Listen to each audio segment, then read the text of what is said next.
Okay, let's get into this. We are looking at a very specific object for this deep dive. It's a document, and it's exactly 88 pages long. Now, I know it's a digital file, but I want you to just picture it for a second. A physical stack of 88 pages on a desk. I mean, that's not nothing. It has weight. It's a whole novella, yeah. And before we go any further, I think we have to make something really, really clear because, the internet is what it is. Yeah. We're not talking about a rumor. Right. And that is maybe the most crucial point to make right out of the gate. This isn't hearsay. It's not a conspiracy theory from some random forum. No red strings on a corkboard. No. No. This is a document. It exists. People have seen it. They've read it. It's been downloaded thousands, maybe hundreds of thousands of times. Exactly. It's tangible. It's proof of. This is pretty close. Well, that's what we're here to figure out, isn't it? The core mystery here isn't just that this document exists. It's that once it appeared online, it just refused to disappear. It's like it had a life of its own. That persistence is what's so striking to me. I mean, usually things get scrubbed or they just fade into the background noise. We all have short attention spans. Right. But these 88 pages, they stuck. And honestly, the most disturbing part isn't even what's written inside them, and we will get into the details because they are intense. Oh, yeah. But the real tension, the real mystery, is that unanswerable question. Where did it come from? Who allowed these 88 pages to leak? And I think more importantly, why? Because when you really look at how it all went down, it just doesn't add up. That is the riddle we are trying to solve. Because documents like that, we're talking sensitive, structured, detailed information, they don't just fall off the back of a truck. Someone made a choice. A very, very dangerous choice. So let's go back to how it started. We've been calling it the anti-leak, because it didn't happen in any way we're used to seeing. When you think of big leaks, you think Snowden or the Panama Papers. Exactly. There's a playbook for this kind of thing. If you have explosive information, your number one goal is attention. You want eyes on it. You want a spotlight. You want a spotlight because the spotlight is what keeps you safe. So you call a press conference or you go to a major news organization. You find a journalist who can vet the information and, crucially, protect you as a source. Right. You want that whistleblower status. You want to be on the news saying, I saw something wrong, and here's the proof. But that is not what happened here. At all.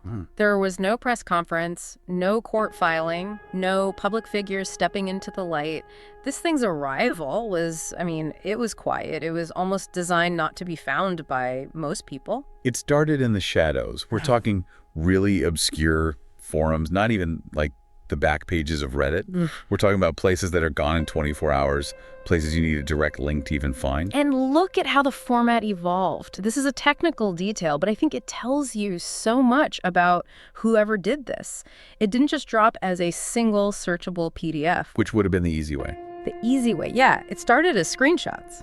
Just JPEGs. Just images of text. Hundreds of them. But wait a minute, why would you do that? If I want to get a document out there, I want people to be able to read it easily. That seems messy, almost amateur. See, I think it's the opposite. Yeah. I think it's incredibly professional. Think about metadata. A PDF, a Word doc, they are full of digital fingerprints. Yeah. Author names, creation dates, what software you used. All that stuff you can't see. Exactly. An image. Once you strip the data, it's just pixels. It's flat.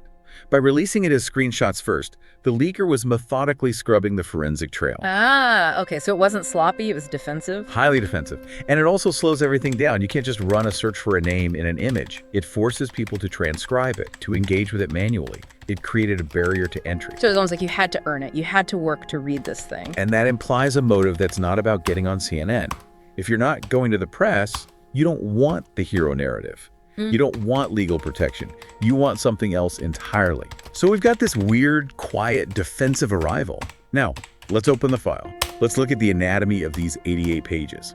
Because I think a lot of people might be picturing, I don't know, a manifesto or something. Like a diary, yeah.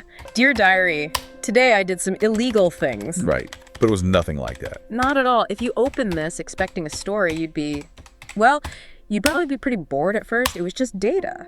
Raw, structured information. So paint a picture for us. What does page 1 actually look like? Imagine a police log or a printed out Excel spreadsheet. It's just rows and columns. On the left, a timestamp down to the second, 14.02.35.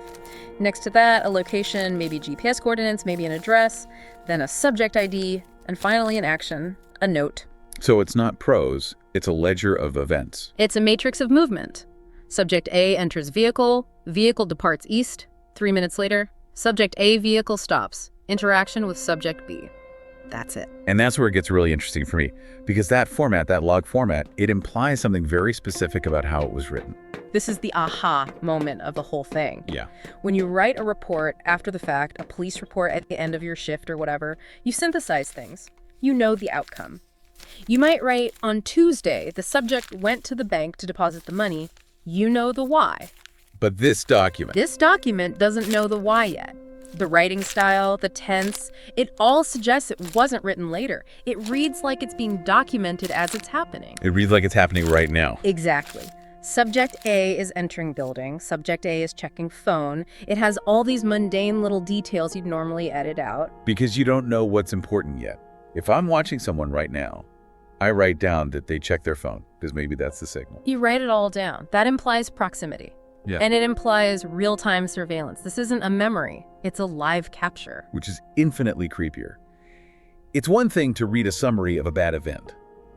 It's another thing to read the minute-by-minute log of someone being followed. It's the raw data of surveillance. And that brings us to the tone of the writing, which is, frankly, the weirdest part of this whole thing. We called it the sound of silence. Because when people leak things, there's usually an emotion attached. They're angry.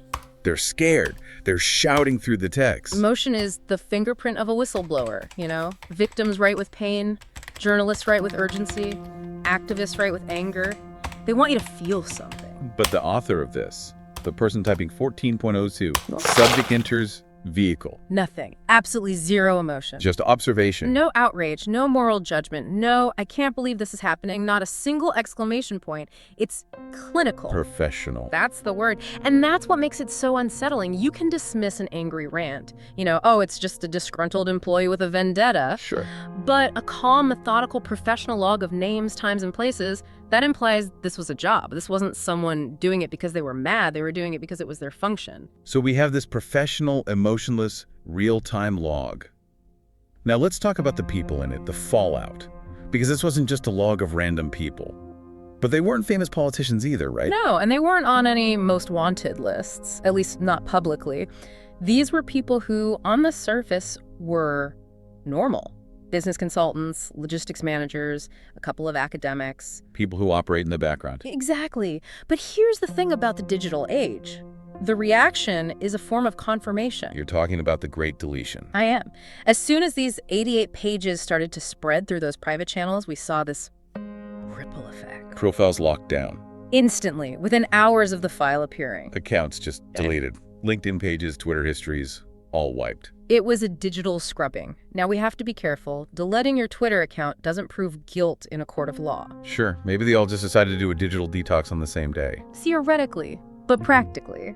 The timing is impossible to ignore. And have you ever actually tried to delete a social media account? It's a nightmare. They hide the button, they ask you 5 times if you're sure. Exactly. It's designed to be difficult. But these profiles, they didn't just go inactive, they evaporated.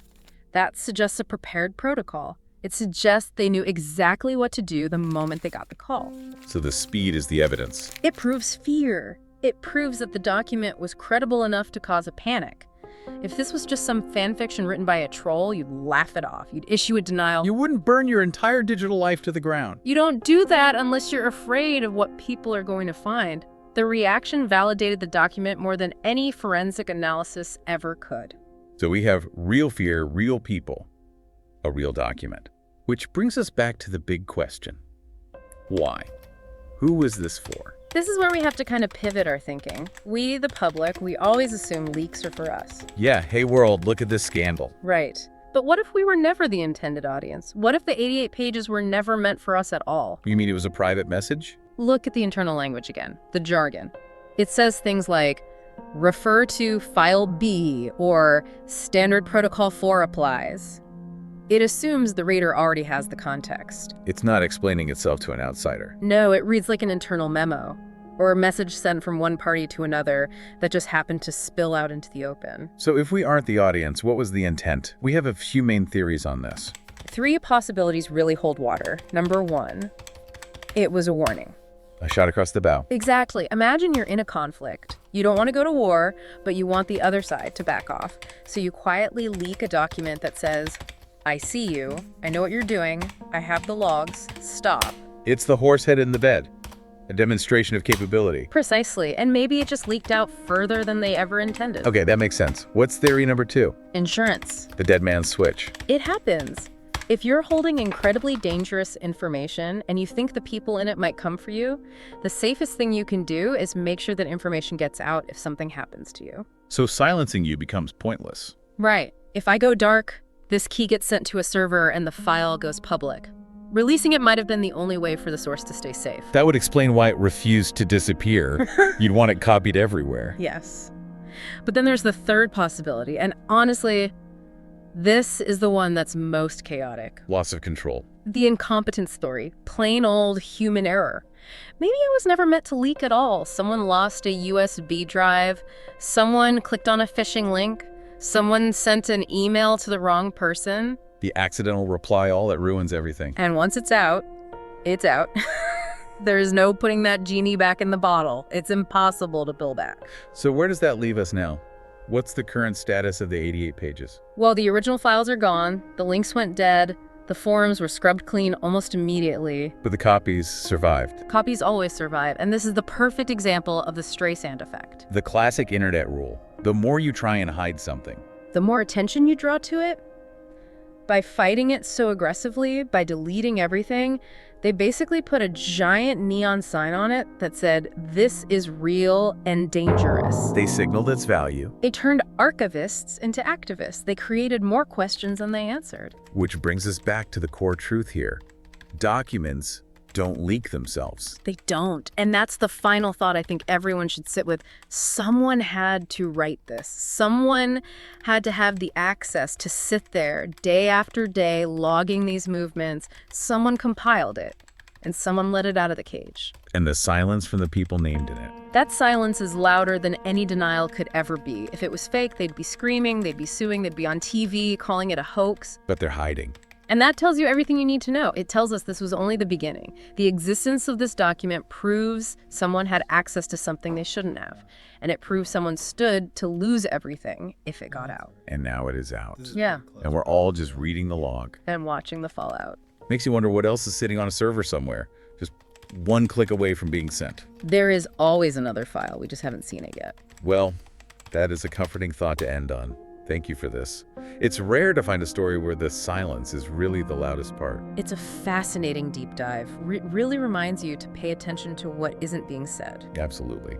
To our listeners, keep your eyes open. You never know what you might find. Thanks for listening to The Deep Dive. Stay curious.